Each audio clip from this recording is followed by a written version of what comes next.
Ladies and gentlemen, put your hands together and let us welcome to his own office, former President John Dramani Mahama.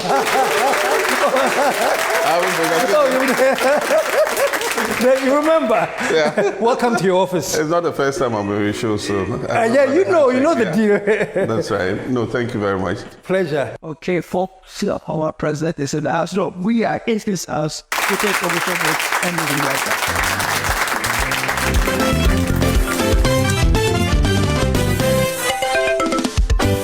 The KSM Show.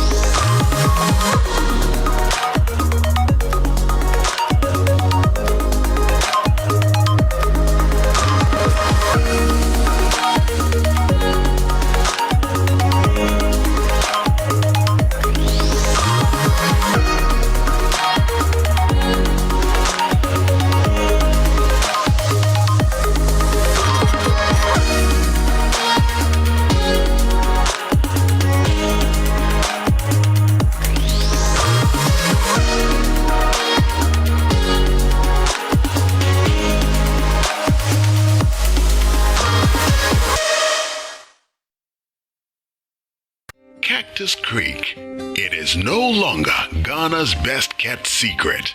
It's an open secret. So serene, so heavenly. And the meals? Just like home cooking. Cactus Creek. Your soul will thank you.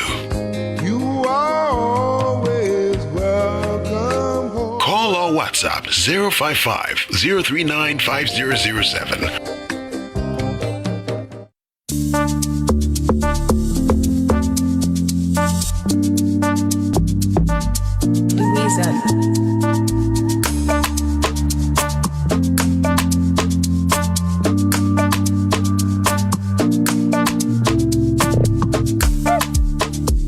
Azepa Essentials has good news for you. If you're in Takoradi and its environs, don't worry. You can pick up Azepa Essentials jackets at Ruler Unisex Boutique in Anaji, Takoradi, Queen of Peace in Takofo Road. Call or WhatsApp 0544 548766. Pulse Fitness Center, the premier destination for fitness in Ghana.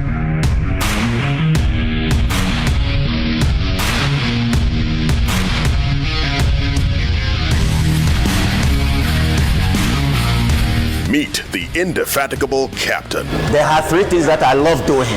Number one, workout. Number two, workout. Number three, workout. Workout put mind, soul, and body together. The captain has spoken. Town and we're getting busy. Bright lights, yeah, they make me dizzy. Logo Liggy. I just want the Lizzie. It's a Logo Liggy. Uptown chasing for the Lizzie. Downtown, everybody busy. Logo Liggy. Like be Logo Liggy. I just want the paper. Pulse Fitness Center, East Legon Branch, Lizzie Sports Complex, Cotton Street, East Legon, Accra, Ghana. 0302-519-675. Kumasi branches, Officers Mess Branch, Denyame, Major Kobina Drive, Kumasi 0541-871-602. Golden Tulip Kumasi City Branch, Raintree Street 0322-492-647. Pulse, the premier destination for fitness in Ghana. Say what lie we for on town. I know there are many of you who are interested in studying in either the USA or Canada. And for most of you, the test is the stumbling block. FX Hub is the only place that can train you to take and pass the test. It's the leading test training center in Africa. Call FX Hub on 0244-829-955. 0244-829-955.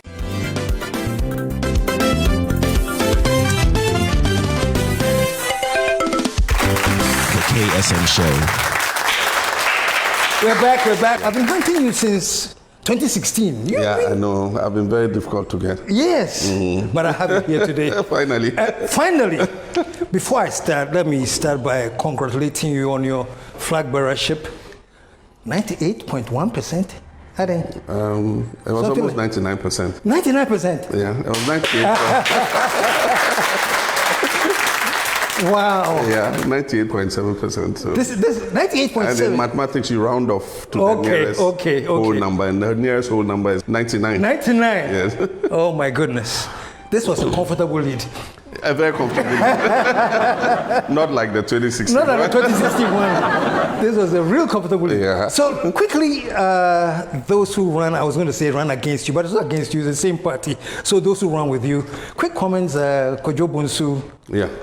Kojo Bonsu, was the mayor for Kumasi. Kumasi, yeah. And then afterwards, he was the acting chair of the Goel board. Until we left office. And so he ran, and then Dr. Dufo, who had been former governor of the Bank of Ghana, and then afterwards Minister of Finance. He also ran.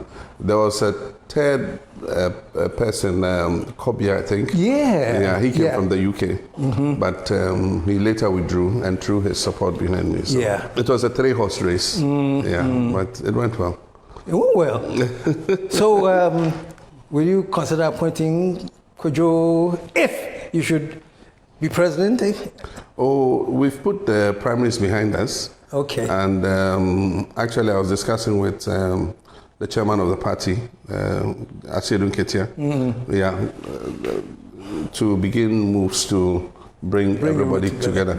We're asking for a reconciliation at all levels at which elections were held. We started from the branch to the constituency, and then to regional, and then to national. And so at any such reorganization or election, people win, people lose. But what you need to do is when you win, you must bring everybody on board. So I cannot ask them to reconcile at those levels, and I don't reconcile at the presidential level. And so we'll stretch a hand out to Dr. Dufo and Kojo Bonsu. Okay. And then to my brother who withdrew and threw his support behind me. I don't think there's a problem. Great. I want to go back again, staying further back, 2016. And I'm going to your concession speech.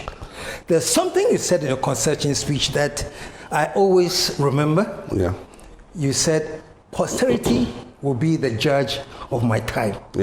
Now my question is, were you saying that because you believe that so much mud had been thrown on you? Muhammad became synonymous with the word incompetence. There was so much mud slung on you. Not because I believe. Everybody knows in Ghana that 2016 was a peculiar election. NDC had been in office for 8 years, but I had been president for only 4 years. And so as president, I was entitled to a second term. But if I got a second term, then it means NDC would have been in office for 12 years. And so MPP were determined to dislodge us at that election. So anything was fair game for them. And they realized that the only thing standing between them and victory was my persona. And so just destroy Mahama as much as possible. And so they told all kinds of lies about me, about stealing money, corruption, hotels in Dubai. I mean, they all proved not to be true. But at the time, it was difficult to dispel, because they had a troll factory that was churning out all kinds of misinformation. And that's why I said posterity will be the judge of my time in office. Because we know that vindication lies in the womb of time. And with time, the truth would always come out. Do you feel vindicated? Of course. Any human being will feel vindicated. I mean, the kind of lies that were told about me, I went out of office. I've been in this country. I was hoping that they would carry out some investigations into all the allegations they made about me. I actually challenged them. After I left office, I said, all the things you said, DKM belonged to me. I had a hotel in Dubai, ships in Tokyo Harbor. Me and my wife had transferred World Bank money into Swiss bank accounts. I said, I'm here, I'm waiting. Just come and investigate me. And nothing. So I have the right to feel vindicated, just that the situation in which we are, you know, the situation into which they have plunged this country is not the time for gloating and saying, I told you so. Yeah, so we just do But deep inside, what we have to do. You have the feeling of I told you so? I mean, Ghanaians are saying, well, we sold our color TV and bought the black and white. Yeah.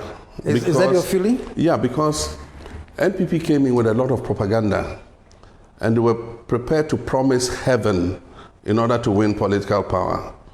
And so a lot of the promises that they made Ghanaians was like, just promise anything. I mean, I was watching a video of John Boydu saying, oh, is it about jobs? If it's about jobs, don't worry. There'll be so much jobs that Ghanaians can't do it. We'll have to go and bring foreigners to come and work to fill the rest of the vacancies. I mean, today, this is the highest level of unemployment in the history of Ghana. And so it was just say anything and win political power. But unfortunately, they have created a crisis of confidence in the population, in our democracy. Because now it's easy for Ghanaians to think that, look, politicians are liars, they'll just lie for political power. And then some people say, look, every 4 years we have to go and vote. I don't see what I benefit from the voting because it doesn't make any change in my life.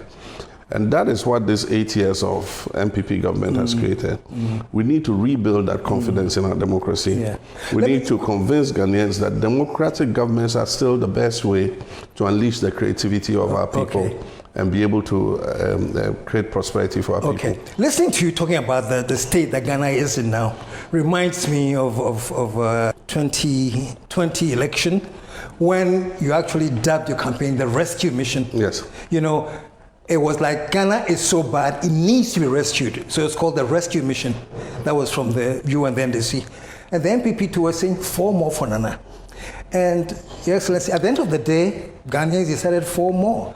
So do you think Ghanaians didn't feel that there was a need to be rescued, or your communication was faulty? What happened? Our communication was spot on because we could see what was coming. We could see it. Immediately we finished the election 2021, electricity tariffs that were free before the elections were put back. Yeah. And then government immediately introduced an NHIL levy. We have gone through a pandemic and we come out of the pandemic and you are charging us for the pandemic. And when we ask, what's the NHIL levy for? He says, so you think the free water and the free light you enjoyed and the vaccinations we brought in and all that were free? So it was just a grand deception of the people. But we could tell, I mean, this government was headed for this crisis. One, because all the buffers we built, they used them and did not replenish. We had a sinking fund in which we left money, part of which they used to pay the COFOR Eurobond. And then there was money left over. Any debts that were coming, they were paying. But we were committing a certain portion of the annual budget funding amount, that is the oil revenues, into the sinking fund for debt repayment. When they exhausted the sinking fund, they abandoned it and didn't put any money there again. So all the $3 billion they used to go and borrow $3 billion every year, they didn't spare a mind to put at least a bit in the sinking fund so that they could use it to pay off some of the urgent debts that were accumulating. Then we also left money in the Ghana Infrastructure Investment Fund, $270 million, I remember. They came and just used it. We left money in the stabilization fund. That's what bailed them out in the COVID period when there was no money anywhere and government didn't have a budget to handle COVID. We told them, look in the stabilization fund. That is what it was meant for, emergencies like this. And so they went and took 200 and something million from the stabilization fund. Now today, all those buffers did not exist. They had misused them. And then they had pushed our public debt from 120 billion to 577 billion. And so we had cautioned them. In 2019, I criticized the Minister of Finance. Our minority criticized him for the rate at which he was borrowing and said that, look, if you don't do something about it, we'll face a debt crisis in future. The records are all there. If you look at it, you'll find it. But apart from that, this Minister of Finance was doing something that I would say is criminal, because he presents the budget statement And then there are liabilities he knows are public liabilities, and yet he doesn't factor them into the budget. So the banking sector clean out, you say it cost you 22 billion. So it meant that government had to pay depositors 22 billion. Whose liability is it? He says, no, there are receivers who are chasing people who owe the banks. And so we'll use that money to pay the depositors. But, I mean, how much have the receivers been able to collect? I don't think they've collected even more than 1 billion CDs. And yet government has guaranteed all deposits, and so have put the deposits of those people's accounts into CBG and has paid them. And so it is a government liability. ESLA, we introduced ESLA. It started in October, and then they took it over in January. The inflows that ESLA was supposed to receive to pay off legacy energy sector debt and petroleum sector debt, they created an SPV, a special purpose vehicle, like a company. And then they made the company borrow money against the ESLA revenues. So now a lot of the ESLA revenues are collateralized, they're encumbered, because they've taken that money and they've spent it. And so that also is a liability. Who owns ESLA SPV? Government of Ghana. Then energy sector debt to IPPs. Today, I hear they owe them almost 1.8 billion. But at that time, they owed them over 1 billion. So all these debts, including Get Fund, the collateralized Get Fund for about $1.5 billion, all these debts he puts as appendixes in the budget, but does not factor them into his accounting numbers. And so when he tells you he has a budget deficit of less than 5%, he's actually deceiving you. And he was doing that to create a better picture so that he could borrow more money off the market. Other the issues of conflict of interest, his own bank being the broker and all that. I mean, those are all ethical issues that are clear to anybody. Yeah. How does that make you feel then about this? Because sometimes I reverse things. And some of these things that you're talking about that happened under the MPP, if it was the NDC in power, what kind of opposition do you think we would have expected from them? Was the opposition a bit too laid back? Because you are naming all these things and they happened in the glaring eyes of all Ghanaians and the recognized opposition. And for example, people are saying, they're even accusing you. And I said, John should be up and shaking things. Actually, this government has had an easy pass when it comes to issues of governance. Because if I did 1/10 of what they have done these last 8 years, I'm sure that I would have been pilloried and crucified on a cross by now, I mean, but it's also partly, there's a bit of hypocrisy in it, There were a lot of people who were very vocal, not necessarily the opposition alone. There were clergymen, there were media people who won't give us any breathing space, and of course the MPP as a party also added theirs. And then they had organizations like Occupy Ghana, which are civil society organizations that were also breathing down our neck. Yeah. And so this trio symphony orchestra of people kept up such a cacophony about us, a lot of it based on misinformation. But they did it to deadly effect. And so if it was us that did 1/10 of this, I'm sure that would have been pilloried. Right now, a lot of them give them an easy pass because I do think that some of them are ashamed, and some of them probably have an inclination or a soft spot for the MPP. And so when MPP is in government, anything can pass. But when it's another party in government, then suddenly they find their voices and start speaking. And so let's imagine for some reason John Mahama has returned to power and then NDC in power. And these same voices that you're saying were very loud under your regime now come back out loud again. How would you react? Well, I don't mind. I'll welcome it because... you welcome it? Yeah, it makes us perform better. All that criticism actually encouraged me to do better. For instance, take the Doomsaw. All the noise about Doomsaw. You know, I went to Parliament and I said, yes, I take responsibility for it. I'm going to work day and night to fix this problem. And it occupied most of my time. And eventually we fixed it. In 2016 January, we canceled the load shedding. So there was no more rationing of power. So the whole of 2016, nobody had any load shedding based on any schedule, you know. And so criticism helps you be a better person if it's constructive. A lot of it was destructive, but it doesn't matter. It's still criticism. It makes you want to prove your critics wrong by doing even better. Why Nana Addo has performed so abysmally is that he got an easy pass, and they develop a certain sense of impunity, and they believe that whatever they do, nobody is going to talk. And so it makes them do the kind of things. It makes the society numb to all the scandals, because every week there's a scandal. And so people get fed up of talking about it and say, look, there's nothing you're going to say that will change this Nana Addo Bawumia administration. So just leave it. It's 1.5 years to election. Let's just bear it out and wait it out. But that's the beauty of democracy, that you get the opportunity to change governments at a point in time, you know. And I think that people are just waiting to take their time and go to the voting booths. People might have thought the same for the last election, that, hey, you know, there's no way on earth, the way Ghana has gone through, that anybody would consider giving 4 more to Nana. But people went to the booth and came out that there, the MPP won. That is because Ghanaians have a conception that 4 years is not enough to see where government is taking things. And so even though we're raising the red flag and saying that, look, they're mismanaging the economy, there's going to be a crisis ahead and all that, Ghanaians were willing to give them the benefit of the doubt.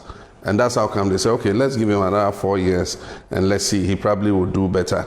But their worst fears, our worst fears have been realized with what has just happened.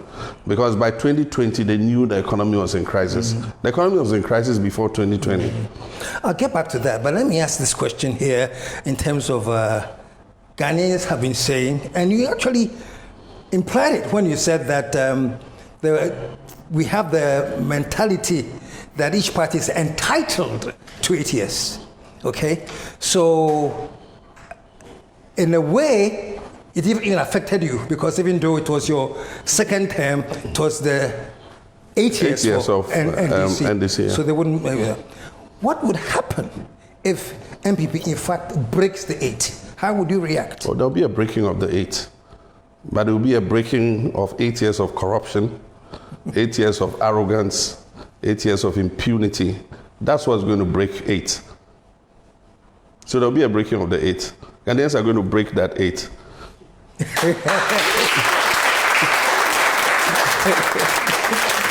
You're very, very sure. Oh, there'll be a breaking of the 8. Yeah. But the breaking of the 8 is going to be the breaking of the maladministration that Ghanaians have been through these last 8 years. It's going to break. There's going to be a new dawn. What's your confidence level? I'm highly confident. Since I ran for the primaries, it gave me the opportunity to go around the country. And it has put me in the position to get to know the challenges that Ghanaians are handling. And speaking to farmers, to taxi drivers, to market women, to everybody. I mean, they are at the stage where a last straw will just break their backs. You did a similar tour, though, 2020. Yeah, 2020. Listening tour, I think that's what it was called. Yeah, and you went around. It was called a Speak Out. Yeah, Speak Out. It was called a Speak Out. Okay. That was to do with our manifesto. We wanted to incorporate the thinking of the people in our manifesto. And so we said, look, we're going to write our manifesto in a different way. We're not just going to get a few technocrats to sit and write our manifesto. We're going to go around and listen to the people. So we went to all the regions and listened to all the people. And Ghana varies in many ways. You go to some region and it's more about agriculture. You go to another region, the issues are about mining and galamsey and things. You go to another place and it's about markets and commerce and things like that. If you go to Techiman, it's the biggest market in Ghana. It's about markets and trading and commerce and all that. You go to another place and the challenges are about roads. Western region and Western North. Roads are their main thing, you know.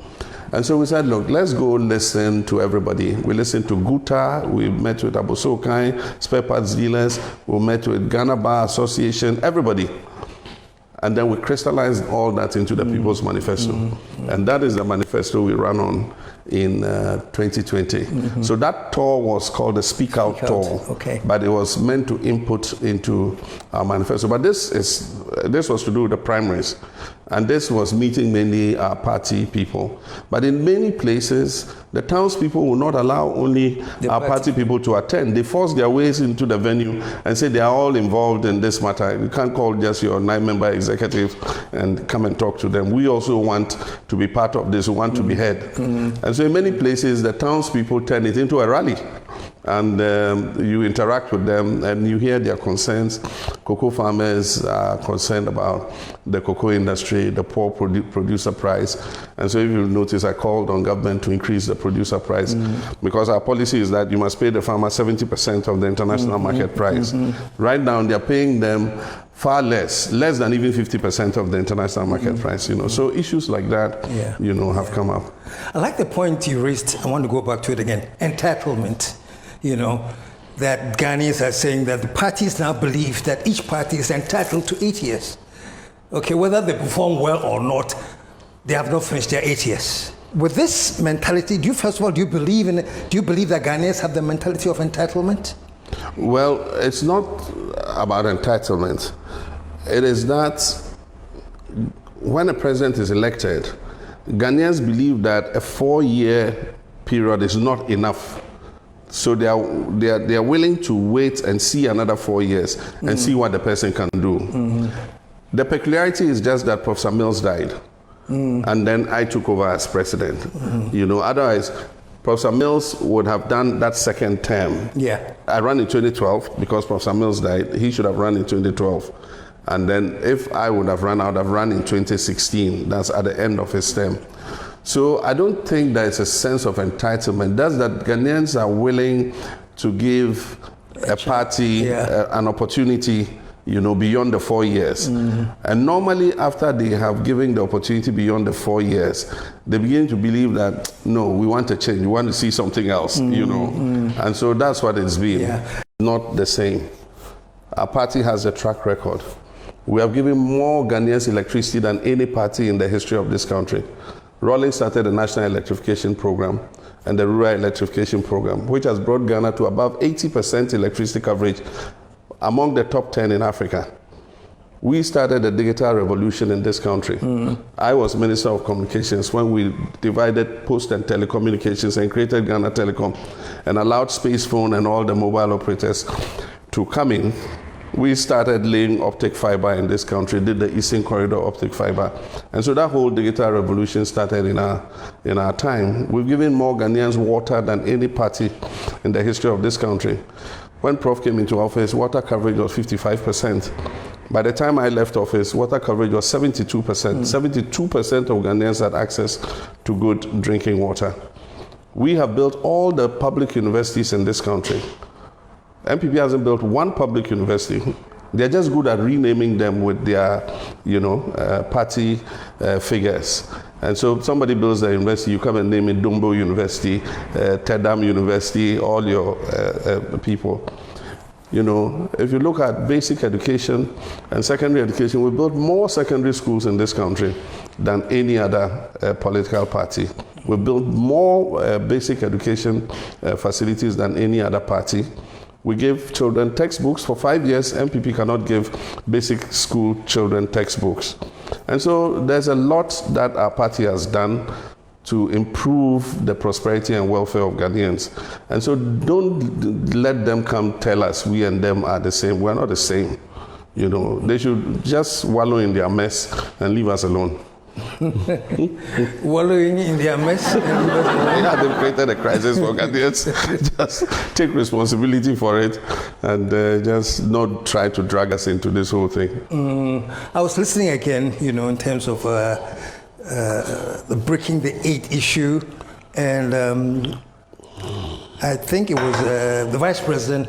I said, oh, Mahama, we beat him before and we'll beat him again. Have you heard him say that? Did you hear the statement? Well, I didn't hear him say, but I read it. Okay. And this thing, he says he knows how to beat me, and Yeah, that he knows how he's to- beaten me before. That's what I saw. That he's beaten me before, he knows how to- and he knows how to beat. He's beaten me twice, and he knows how to beat me again. But I've never run against him. His face has never been on a presidential ballot paper. So how can you say you beaten me? I've never run against you as a candidate. It's Nana Addo I ran against in 2012. I beat him. And then in 2016, he won. 2020, he won. So even between Nana Addo and I've won once, he's won twice. It's just that he's not going to run again. But I'm sure if he was running again, I would have equalized and taken him out of office. So just tell Vice President Bawumia, his face has never ever been On the books. on a presidential Yeah. ballot paper. And so he should just erase that. Yeah. He knows how to beat me. He's never run against me.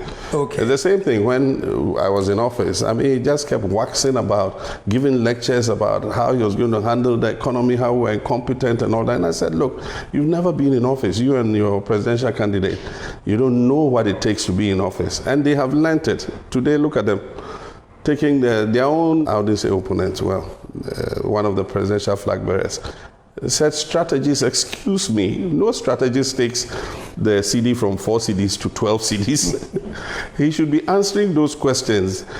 And it's a primaries with MPP. So you should concentrate on telling MPP and the country what he can do. I don't know why I'm a boogeyman for him, he can't get my name out of his lips. Folks, we're going to take a commercial break.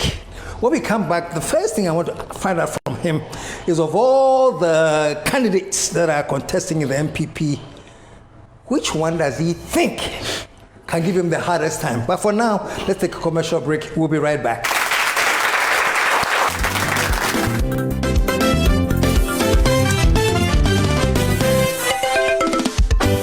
The KSM Show. Cactus Creek. It is no longer Ghana's best kept secret.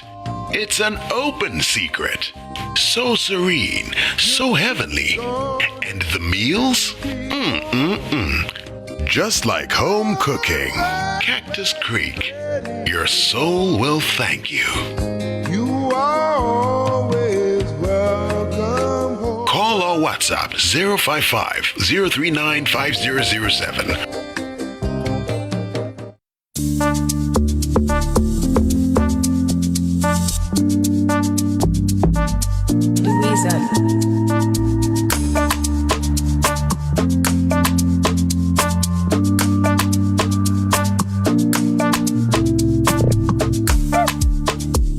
Azepa Essentials has good news for you.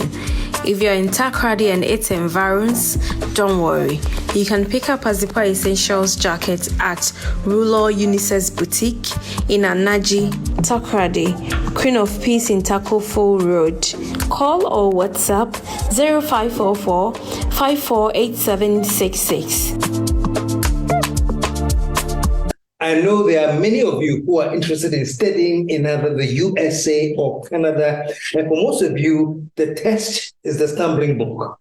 FX Hub is the only place that can train you to take and pass the test. It's the leading test training center in Africa. Call FX Hub on 0244 829 955. 0244 829 955.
KSM Show.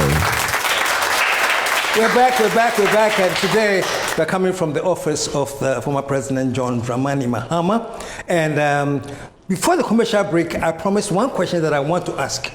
You've seen the lineup. They haven't chosen a flag bearer yet for the MPP. But of the lineup, who do you think can give you the hardest time? Well, the first thing to note is that they are all going to run on the legacy of Nana Akufo-Addo. They are all inheritors of the mess that they've created for Ghanaians.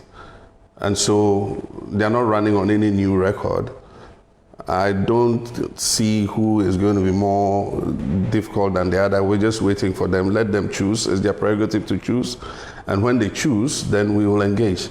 But I don't think any of them would be more difficult than the other. Okay. Yeah. There are few, they themselves are going to cut 5 out. I hear there's going to be some super delegates, something, and they'll cut 5 out of it. And then after that, there'll be 5 left. And so we'll see who those 5 are. And eventually we'll see who emerges and we'll engage. But I'm certain that whichever of them they bring before us will win the election. Mm-hmm. Does it sometimes jolt you that somewhere along the line, some independent, as we be saying in Ghana these days, third force, somebody can emerge from somewhere? Kofi Kranting, have you listened to Kofi Kranting? I've listened to him. Yeah, I've heard him. Yes. Yeah, or him. Somebody just emerges. They don't win, but they win enough votes to prevent anybody from getting 50.1. I'm sorry. Yeah, but Does but that has happened before. It won't be the first time that we'll be going into a second round. If you remember, in 2000, no party got a first round victory, and so Kufuor only got elected on a second round. And then again, if you remember, in 2008, no party got 50% plus, and President Mills got elected on a second round. So it won't be the first time. They've always been smaller parties that take some 1 point something percentage points. And so the lead runner gets like 48 point something. And so that 1 point something percentage points that the little parties took, if you added it to the lead runner, they probably would have crossed the 50%. So we've always had that possibility. Yeah. But I think what people are looking at the Nigerian example when Peter Obi moved to National Labour Party. Now let me explain what happened in Nigeria. Peter Obi was Atiku's running mate in 2019, in the 2019 election. In 2023, I don't know the dynamics, but one would have thought that they would pair together again, to run, because Buhari was leaving and APC was having to bring a new person who turned out to be Tinubu. Now, instead of pairing together, they decided to go their separate ways. So Peter Obi joined the National Labour Party, and he took a lot of constituencies that belonged to the PDP before. So he had left the PDP, it was a breakaway from the PDP, and the PDP used to win the Southeast. National Labour Party, because of Peter Obi, won the Southeast. He won the urban areas like Lagos and other places, and then a lot of states that PDP used to win, he took votes away from them. Nigeria is different because Nigeria does not have 50% plus. You must get a certain percentage of a certain number of states. And so what happened was, National Labour Party and PDP, if you add their votes together, it comes to almost 13 million votes. And Tinubu won with 8 point something million votes, or 9 point something million votes. And so they have a completely different system. But in Ghana, sometimes elections go into second rounds. And it's a bit difficult to run as an independent, as an individual, because you need to mop up constituencies. And the thing with the political parties is they have the structures on the ground. And so maybe a third force could come, which would be a party, that would so energize a certain segment of the society that they can threaten to win or throw it into a second round and become the kingmakers, you know, if it does go into a second round. And so there's always a possibility of anything, yeah. Okay, I want to move into a different, not totally different, but focus on you as JM or His Excellency. What else is there to know about me? I've been in the public eye for a long time. God knows something. Yeah, questions that people ask sometimes. And listen to this, you know. You assemblyman to deputy minister, to vice president, to president. You have done it all. Yeah. And especially in Ghana, where you were vilified like there was no tomorrow. Yeah. And every person would have said, I've done my bit. Like you said, posterity will judge my time. You know, what is it in there that make you decide that no, I want to be in the race? So I say, Mahama Waebi, don't call me a cry. From assemblyman to president, they didn't build. What else is he going to do? You know, I want you to answer that question. Yeah. First, do I infringe the Constitution if I run for a second term? I'm entitled to a second term. Does it infringe the Constitution? It doesn't. So I don't see where there's a problem there. Then the second thing is, yeah, I could. The easiest thing for me to do would be to take a rest and just walk away and do other things. I'm passionate about a lot of things. I like agriculture, I like to farm. So it would be nice if you came and visited me on my farm in Yape or Bunsunu. We sit under a tree, they roast some guinea fowls for us. Some pito. And if you want pito, I could order it. So that would have been the easiest thing for me to do. But when you are a person that God has blessed and your country has given you so much, then you don't want to withhold whatever you have from your country. I am a person who went to school in Ghana. I went to University of Ghana at a time when they actually paid us for going to university. We received we used to call it payee, and it was a weekly payment that we used to receive, you know. And so my country educated me, and I got the opportunity to serve as a member of parliament for 12 years. And so I understand the legislature, I understand the standing orders of parliament and everything. I got the opportunity to serve in ministerial positions in the telecom space. I got the opportunity to be an opposition MP when Kufuor was president. And so I know how it is to advocate on the opposition side. And I became vice president and became president for one term. Yeah. My party needs my services. I didn't say endorse me. I said, if it's your wish that I run, elect me. And the experience that I've garnered, I'll put at the service of my party and my country. And my party elected me. And so the next thing is for Ghanaians to make a decision. I'm not imposing myself, I'm offering myself for elections. And if Ghanaians think that the experience and expertise I have in this time of crisis can turn things around, yes, I'm available to do it. And there are times when generals have been called from retirement to come back because their nations are in battle. We're in battle this time. The mess into which this administration has plunged this country, it needs all qualified people in Ghana to be able to do it. And I keep telling them, you can't do it alone because you don't have all the intelligence and experience in your heads. You need every Ghanaian to be able to succeed.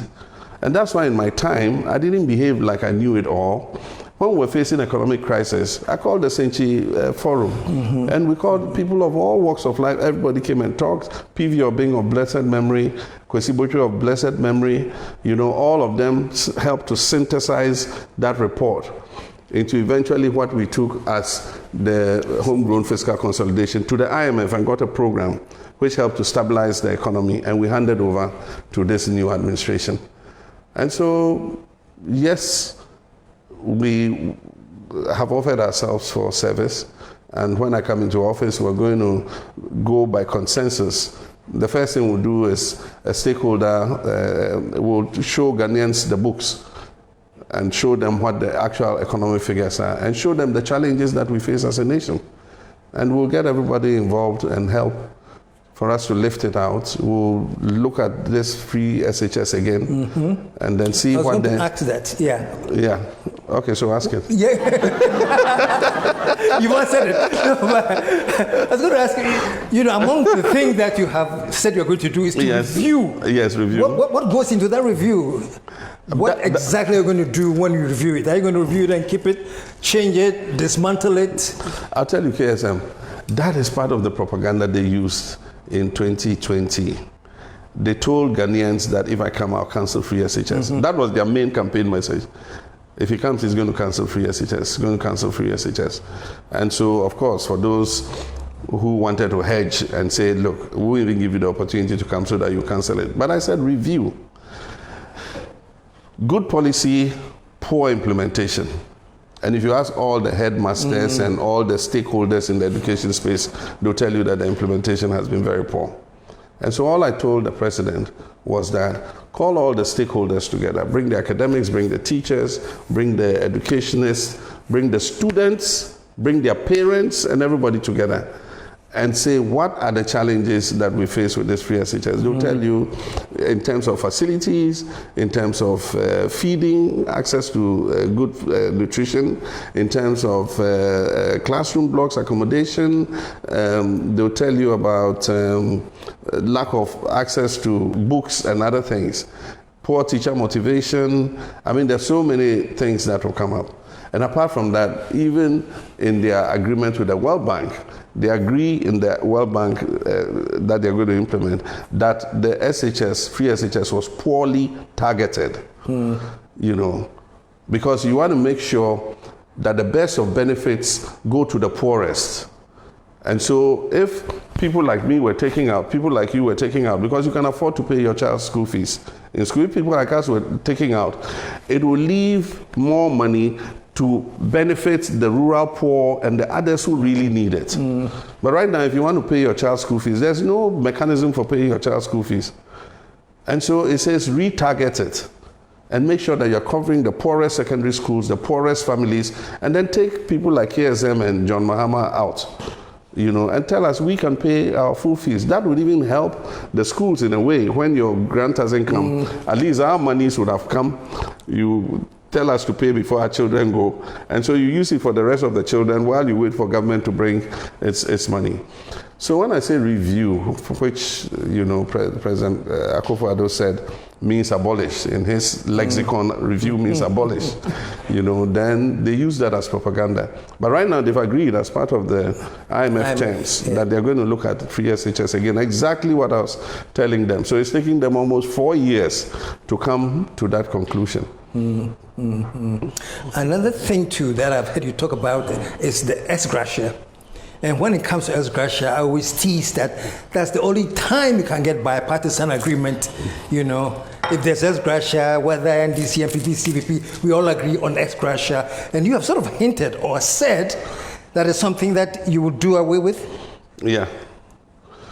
You know, we canceled ex-gratia for all workers in the PNDC time. Workers used to get ex-gratia anytime they were leaving, and we canceled it for all of them. But when the 1992 Constitution came, it said that the president shall set up a commission which will determine the emoluments and privileges or whatever of a certain category of staff. And that category includes all members of the executive, all members of the legislature, all members of the judiciary, workers of TRAJ, workers of NCC, National Media Commission, I mean all those constitutional bodies. And so their emoluments were not to be determined by the Fair Wages Committee, which is the body for dealing with wages, wage negotiations and all that. So they're handled in a different manner. Now what happens is, and we will stop that practice when I come, within the first 100 days when I become president, I'll set up the committee to determine the emoluments. what happens is normally the committee is set up when the president is getting ready to leave office. So by the time they determine the emoluments at the end of the term, government has to pay arrears of 4 years. And that is what is seen as a lump sum that goes to ministers and other people like that. But aside from that, there's an ex gratia payment. It's like, thank you for your services, and that is paid.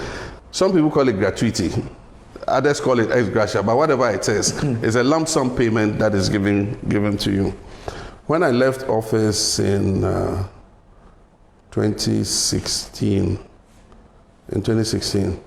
I think the total, my arrears came to 200 and something thousand cedis, and then my gratuity came to 200 and something thousand cedis. So in all, I received about 500 and something thousand as President of the Republic, 500 and something thousand. So what we're saying is that we want everybody to be treated fairly. And so in our manifesto, we said that instead of a presidential emoluments committee for this category of people and fair wages for this other category, we'll have an independent emoluments committee that will handle emoluments for all public sector workers. So that is our suggestion. And that's what I'm saying. But we need a constitutional amendment to be able to do that. And so we must amend the constitution to set up an independent emoluments committee and take away we call them Article 74 office holders. But in the meantime, I can determine that if you want to serve in my government, voluntarily we'll say we're not taking ex gratia. So if you serve in my government, you must give up ex gratia. I have the right to do that. And so we've said that for our government that is coming, we're not going to pay ex gratia. And I cannot order that it be not paid to the judiciary and the legislature. But I said that we will encourage the other arms of government to do same. You know. He'll encourage the other arms of government to do the same. We'll take a commercial break right here. When we come back, more of John Dramani Mahama. We'll be right back.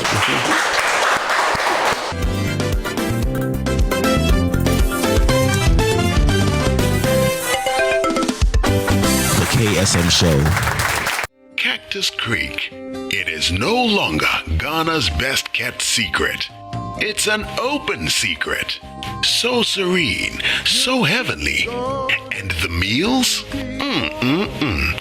Just like home cooking. Cactus Creek. Your soul will thank you. You are always welcome home. Call or WhatsApp 055-039-5007.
Azepa Essentials has good news for you. If you're in Takoradi and its environs, don't worry. You can pick up Azepa Essentials jacket at Ruler Unisex Boutique in Anaji, Takoradi, Queen of Peace in Takofo Road. Call or WhatsApp 0544 548766. Pulse Fitness Center, the premier destination for fitness in Ghana.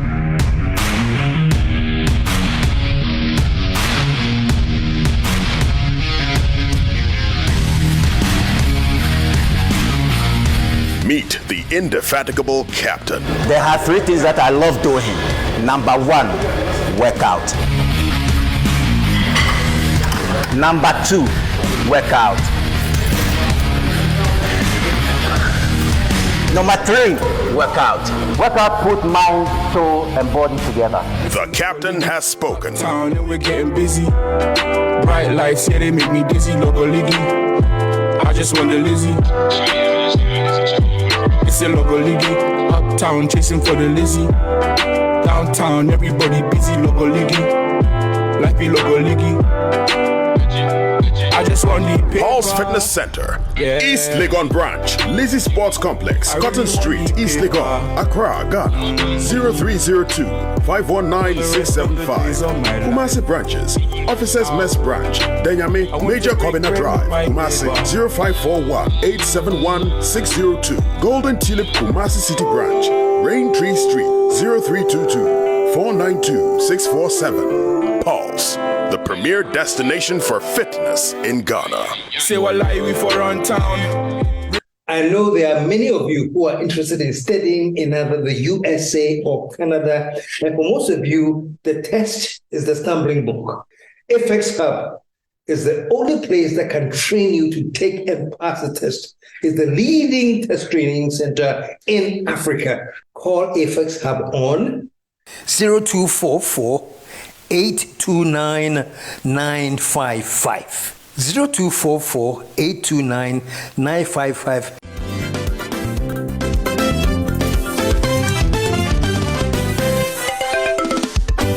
The KSM Show. We're back, and we're hanging out in the office of the former president, His Excellency John Dramani Mahama. And I have to call him this because I'm in his office, you know. When I'm with friends, they will jam. I won't say jam. I noticed that when you're speaking, you keep saying, when I come into office. Is that the what do you call it, a signal of your confidence? You don't say if, you're saying when. You're that sure? Well, on the NDC side, we're very sure that we're winning the election. We're winning the election. We're taking all the right steps, you know, and I get a feeling that was missing before, that our people have the edge to win. And so you can tell that they are... You didn't feel that before? No, you could see that, I mean, they were going through the motions and they'll do what they have to do. But this time you can see they have a hunger to win. And that was accentuated by Asin North. The victory in Asin North has done everything to just embolden our people. And with the strategy we use in Asin North, well, I'll not say it here so that they don't. But it was a formula that worked. And we want to replicate that nationwide. One of the things to do is to prevent MPP from doing what they do best, rigging elections. And so we will stop them from doing it. Are you suggesting that if you hadn't done whatever it is you did in Asin North, it would have been rigged? Well, let me say, if you give them the opportunity, they'll manipulate the elections. If you give them the opportunity, they'll manipulate the elections. And we made sure they didn't have that opportunity. In Kumawu, we did it to the best of our ability. But of course, Kumawu is one of their strongholds. We've never won Kumawu. And so, I mean, vote buying took place, but at least we manned the polling stations much better. And so what the results that came from the polling stations are actually the votes that were cast in the ballot boxes. And so we appreciated by 54% in terms of votes. They actually reduced in terms of votes. And so we implemented it again in Asin North. We manned the polling stations properly to make sure that every ballot that goes into the box is well accounted for. And it was well accounted for. And we appreciated the percentage of victory from 55% to above 57%. So we know what formula to adopt. And that's why I say when we come into office. If I can get a little personal in this segment, being in the hot seat, you know, considering what you've been through, as for vilification, you probably get there was it the Guinness Award, Guinness Book of Records publication. You took your fair share or unfair share, whichever way. Yeah. How does your wife feel about her darling husband throwing himself again into this? Well, it's been biologically proven generally that women are more emotional than men. It's biological. It's their makeup. And so they get more affected by negative situations than men. Now, let me show you why. If you take even our current politics, a lot of women won't go into politics because emotionally they can't take the kinds of insults that come in our politics. So women take it harder than men. I have been in it for how many years? Almost 30 years now. And so you say that you develop a thick skin, and so you're able to take as well as you also give. And so you throw the punches, they throw the punches at you. But women take it quite, hard when things like that happen. So when we left office, Lorna was happy that at last she had her husband back, and she was against my running again. Indeed, I'll tell you something. It's going to come in my book when I write it eventually. And it was an occasion where Lordina went to Professor Mills and complained about the bashing that I was taking, as his vice president. Even as vice, when I was Professor Mills' vice president. And was complaining about the bashing her husband was receiving, and that she's having sleepless nights. And Professor Mills asked her, he said, but where do you hear all this? He said, but don't you listen to the radio stations? Every morning when you open the radio station, you're insulting my husband. Then Professor Mills said, so why listen to the radio station? Prof was just such a fantastic man. And in Tree how he say it, radio stations are. Maintain radio stations. And what DSTV of here? Then Lordina said yes. I say, Africa Magic. Let me translate that in English. He said, but why listen to the radio stations? He says, don't listen to the radio stations. Hi, Prof, I don't listen because I don't want to get high blood pressure, so I don't listen to the radio station. And then he asked Lordina, do you have DSTV at home? Lordina said, yes, we have. He said, you go and tune it. There's a station, Africa Magic. He says, they show a lot of interesting films. When you go home, just tune Africa Magic. So she's always, quite affected when those kinds of things happen. And so in 2020, she didn't want me to run. But once I took the decision, she supported me. Yeah. And in 2024 again, she didn't want me to run. She says, look, so you, when they insult you, don't get tired. Not only hell, most Ghanaians have said that. But once I take the decision, she stands behind me. Okay. Yeah, so she's accepted it. And show her some love, man. What about children? I'm asking about the wife. What about, how do they feel? That's their daddy that's being bashed. Yeah, the kids will always support me, and now they've come of age. And so they understand it better. Yeah, sure. Shafiq is he's finished his master's, and his wife has gotten us a beautiful granddaughter. Congratulations. Yeah. So he is on social media, and so he goes on social media, and then he supports us on social media. Shafiq does the same. Jesse is in university in Canada studying. And then Sharaf is the one who loves football and was playing in Germany. But he's back here working with young people. He set up a foundation to promote football amongst young people. So he gives them balls and jerseys and things like that. But they've taken it quite well. and they are supporting. Once I take the decision, they all support. They will me. support. Yeah. Mm-hmm. Let's fast forward, 2024. I don't know how difficult it is, what it was for you in 1916, when you had to write a concession speech. Yeah. After the whole world had been told that you are in a comfortable lead, and then you have to actually write a concession speech. How I just want to go back to that moment and find out what was going through your head writing that speech. As a candidate, you must anticipate that anything can happen. Even when you're confident, you anticipate that a situation could arise where you might have to concede.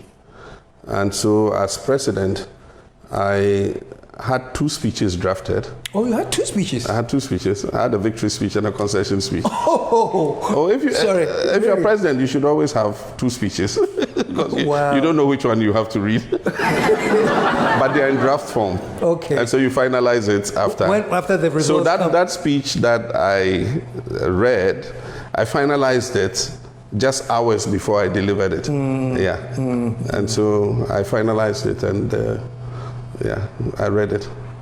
And you're looking forward to writing a victory. No, but when you're a candidate, opposition, you both. Yeah. No, you don't. I mean, you need a victory speech in the event you win. You can do a concession speech later. And even then, you don't need a speech. You just call and congratulate your whoever it is. So you don't really need a speech, but you need a victory speech. After you've been declared, you have to speak to the nation. Yeah. People have said you are too much of a gentleman, and they wonder if you have the mettle that it takes to really discipline people. You have to discipline, things like that, And I remember there was a lot of flack when Gabi Ochidakon came to your house. So what was he going to do there? Why did he allow him to go there? Stuff like that. Ghanaians, we get hard on people for whatever reason.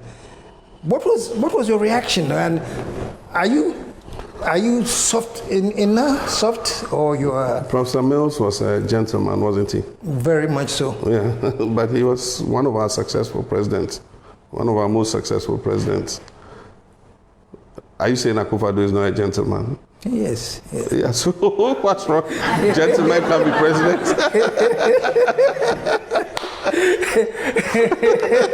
I trapped you there.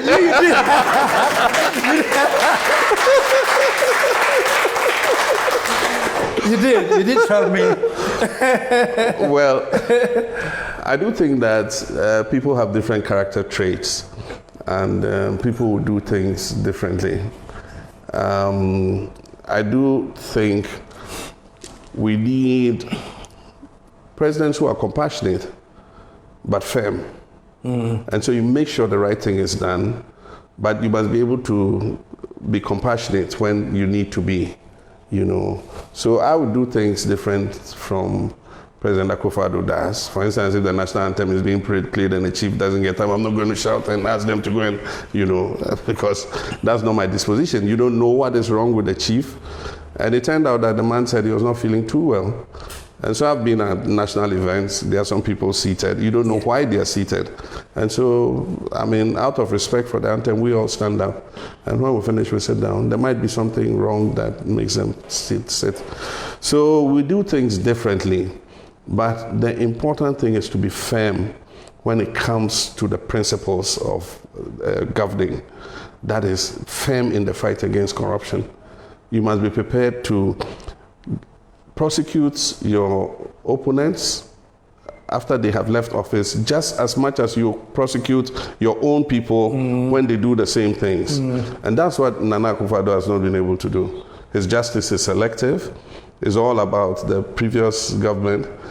And his people have done more grievous things for which he just turns a blind eye. And so what Ghanaians need is justice and prosperity, adherence to the principles of the Constitution. And for me, I think our work is cut out for us. One, the economy, to stabilize the economy and put it on track to start creating more jobs, especially in the private sector. And then 2, to do the reviews in governance that make sure that we reform the state institutions and let them work the way they should. Because people should go to the courts and feel confident that they'll get justice from the courts. People should have a police service that is efficient and professional. We should have security services that are efficient and professional. We should have public services that are delivering proper service to the people. But, Your Excellency, what should be put in place to make sure that these things do happen? Because everybody says that, we need to have a good, efficient, we need to be strict in this and that, But we say it. We seem to know all the right things to say. But what are the structures that we need to actually put down that will ensure some of these things that you're talking about? It won't happen overnight. And that's why government is like a baton race. And so in 92, we adopted a constitution. We set up the institutions. And the constitution serves as a guide how the institutions should operate. And it meant that we needed to continue to strengthen those institutions. President Rawlings did it to a point. President Kufuor took over and continued with strengthening the institutions. President Mills continued, I continued. What problem we have today is that the progress we made has been reversed because we have a president who believes in packing the institutions with clearly partisan people. He's done it to the Electoral Commission. He sacked the commissioners and brought new commissioners. Recently, he's appointed additional commissioners who are known to have a background as MPP Aparachichi. He doesn't care, you understand? If you go and ask people in the security services, promotions are no longer based on merit. They are based on your political inclination. These are things that weaken those services. There's a state enterprise where the CEO is ill, and yet you won't let him go home on health grounds. You create an IMC to manage the corporation while he's sitting at home on health grounds. Things like that. And then you pack the institutions with your chairman's children. Recruitment, they do secret recruitment into the security services now. They don't advertise. You just hear that people are there training. And when you go, it's their chairman's children and other people. And so you politicize those institutions. And when you politicize them, you weaken them. Everybody must have a fair chance to be recruited into state institutions. And so when we're there, we even at a point we're doing regional recruitments. We used to send so that we make sure that every region, is fairly captured in the recruitments that we do. Right now, it's done secretly. You see people are training. Right now, if you go to the depot, there are people training there. And there was no advertisement, nothing. So what's wrong with us as a nation then, if these things, they can be written off as these are claims from John Mahama. He's in a position, he wants power, so he's saying everything. If these things, like you're saying, are all truth and they can be backed with documents, who is supposed to be talking about them and showcasing to Ghana that these things are happening? Is it the opposition parties? Is it the media? Who's quiet that these things are happening? It's actually all of us. The opposition, the point is, the onus has been left on only the opposition. The opposition alone cannot speak for all the people. It takes the opposition, it takes the media, it takes moral authority. Moral authority includes traditional rulers, it includes clergymen, it includes imams and all of them. It takes CSOs, civil society organizations, non-governmental organizations, all to make sure that we raise our voices when something is going wrong. Yeah, but unfortunately, some segments of these groups have been cowed by this government. I mean, there are media people who have been threatened. There are some who have been killed and nobody has been punished for it, And there are people who say, when you do a show and you're the presenter and you go hard on government, by the time you leave the show, your producer receives a call and asks why you were going hard on government.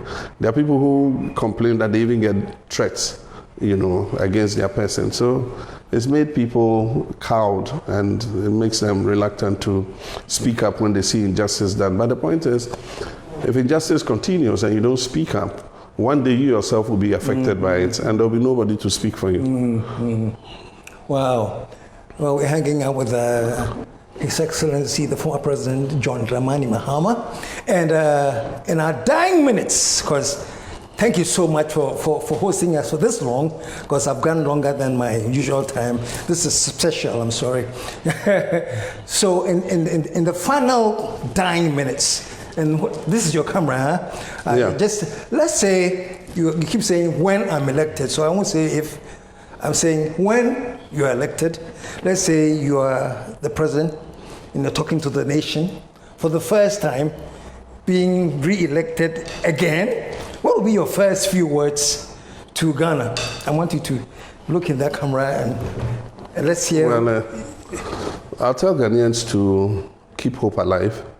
I know that we have come through a crisis, and we're going to work to make sure that things get better, and that we expect that everybody will bring hands on board.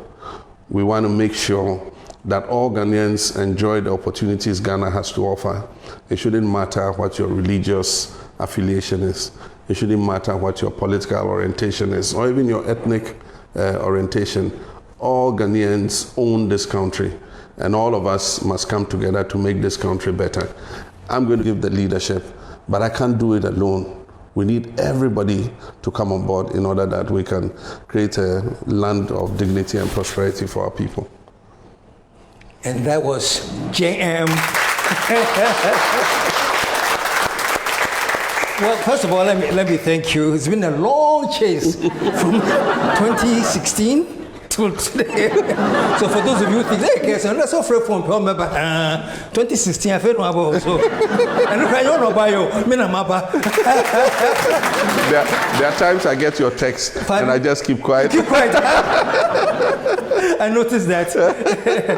But thank you. So, folks, thank you very much for joining us. This has been a special KSM show, and if it's gone longer than the usual time, because it's a special. And thank you all for listening. And trust me, we'll be back with some more specials as the time goes on. So, in the meantime, Your Excellency, thank you very much. Yeah. And if you can help me to sign off, KSM saying we are out of. Let the whole world say, yeah.